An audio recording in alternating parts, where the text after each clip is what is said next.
ગઈકાલે બનાસકાંઠા જિલ્લાના ઊણ ગામમાં ચૌધરી સમાજ અને રબારી સમાજના લોકો સામસામે આવી ગયા અને જે ધીંગાણુની સ્થિતિનું નિર્માણ થયું હતું તેમાં ચૌધરી સમાજના એક ઇજાગ્રસ્ત યુવાનનો વિડીયો હાલ સોશિયલ મીડિયા પર વાયુવેગની જેમ વાયરલ થઈ રહ્યો છે। તેમાં તેણે શું મોટા ઘટસ્ફોટ કર્યા છે, શું કાવતરું તેણે ગણાવ્યું છે, વિગતે વાત કરીએ। વૈષ્ણવજન તો તેને કહીએ જે પીડ પરાઈ જાનાને રે। નમસ્કાર દર્શક મિત્રો, નવજીવન ન્યૂઝમાં આપનું સ્વાગત છે। હું છું ફૈઝાન। જે રીતે જોઈએ તો કિંજલ રબારીના આંતરજ્ઞાતીય લગ્ન બાદ આ વિવાદની શરૂઆત થાય છે। રબારી સમાજના લોકો મેદાનમાં ઉતર્યા હતા, ત્યારબાદ કિંજલ રબારી ઘરે પરત ફરે છે ત્યારે ચૌધરી સમાજના લોકો પણ મેદાને આવ્યા। ગઈકાલે ભાભરમાં એક મિટિંગ યોજાઈ। મિટિંગમાં શરૂઆતમાં હોબાળો થયો, આગેવાનો અને યુવાનો સામસામે આવ્યા।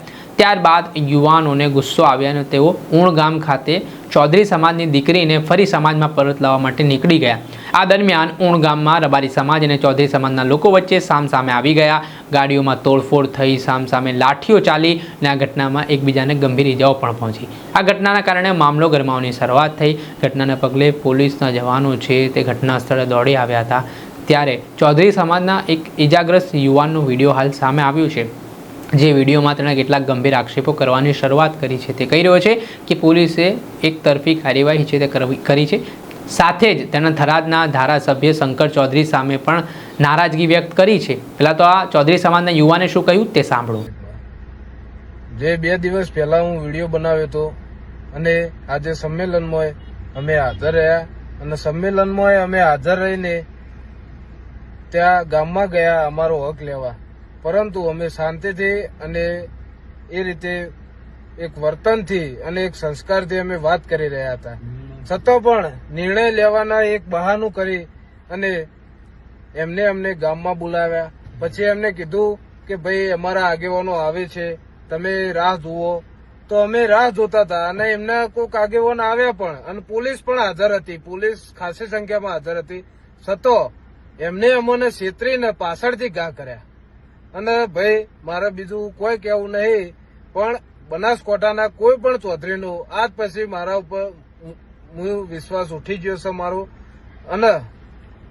અને આ જે રૂની ગોમ 64 નું એક ગોળ, એને મારે એટલું જ કહેવું કે ભાઈ તમારો 64 નો ગોળ આખા ચૌધરી સમાજમાં સૌથી મોટો ગોળ, છતાં તો અમે 64 જણા નતા અને હતા તો એ તમે શું કરી નાખ્યું? તમારા 3 થી 4 સમાજના યુવાનો ઘાયલ થયા, છતાં તમે ઉભા રહ્યા, તમે કશું ના કરી શક્યા। અને પોલીસને પણ એટલું કહેવું કે તમે પોલીસ એક અમને પ્રોટેક્શન આપે, પણ ગુજરાત પોલીસને થઈ ગયું શું કે અમને કોઈ પ્રોટેક્શન નહીં આપી શકતું। અને ટીયર ગેસ પણ મારા સમાજના લોકો જે મને બચાવવા આવતા હતા એમના ઉપર છોડ્યા। એ તો કઈ રીતની ભાઈ એક પેલું કહેવાય તમારું। બીજું પોલીસનું આજે એક તરફી એક વર્તન જોવા મળ્યું, એનું મને બહુ જ દુઃખ થયું। પોલીસ અને સામેવાળાએ પણ જેને મારા ઉપર હુમલો કર્યો અને મારા 2-3 બીજા પણ મિત્રો ઘાયલ થયા, એમને મારે એટલું સામેવાળાને કહેવું કે ભાઈ તમે અમને કહી દીધું હોત કે અમે તૈયારીમાં છીએ તો અમે પૂરેપૂરી તૈયારીમાં આવત, અને અમે કોઈ એ નતા, પણ તમે અમને છેતરીને બોલાયા કે ભાઈ અમારે સમાધાન કરવું છે, અમારા આગેવાનો આવે છે તો તમારા આગેવાનો તો જ અને મારા સમાજના આગેવાનોને કહેવું છે કે ભાઈ શંકરભાઈ તમે એવડી મોટા પદ ઉપર બેઠા, તમારી છોકરીને એક ન્યાય નહીં અપાઈ શકતા? અને ન્યાયની વાત તો પણ છોડો, પણ તમારા સમાજના ઉપર પોલીસ અને સામેવાળા સમાજના લોકો છેતરીને હુમલો કરે તો એ તમે કશું નહીં કરે। અને આ લોહિયાળો મારું આટલું લોહી, મને કશું પણ મારું લોહી વહ્યું એનું એક પણ આટલું પણ દુઃખ નથી, અને મને વાજ્યું એનું પણ દુઃખ નહીં, સમાજ માટે કર્યું। હું દુર્ગાબેન કરીને અમારો એક બેન જે આવ્યો હતો, એમની તમે ગાડી તોડી અને એમને પણ હુમલો કર્યો એમના ઉપર। એટલે મરદ થઈને તમે કોઈક છોકરીને મારો, એક દીકરીને મારો, બેનને મારો, એ કેટલા સુધી યોગ્ય વાત છે? બીજી વાત કે તમે કીધું હોત તો અમે પૂરેપૂરી હથિયાર લઈને અમે અમારી તૈયારીમાં આવત, પણ તમે અમને છેતરીને માર્યા। એટલે એવું ના સમજતા કે અમે કોઈ માર ખાઈને નીકળી ગયા, અમે બધું એક્શન લેવાની તૈયારીમાં જ છીએ। બીજું મારે એ કહેવું કે મીડિયા જે ખોટું ફેલાઈ રહી છે કે પહેલો ચૌધરી સમાજે હુમલો કર્યો, એ તદ્દન ખોટી વાત છે.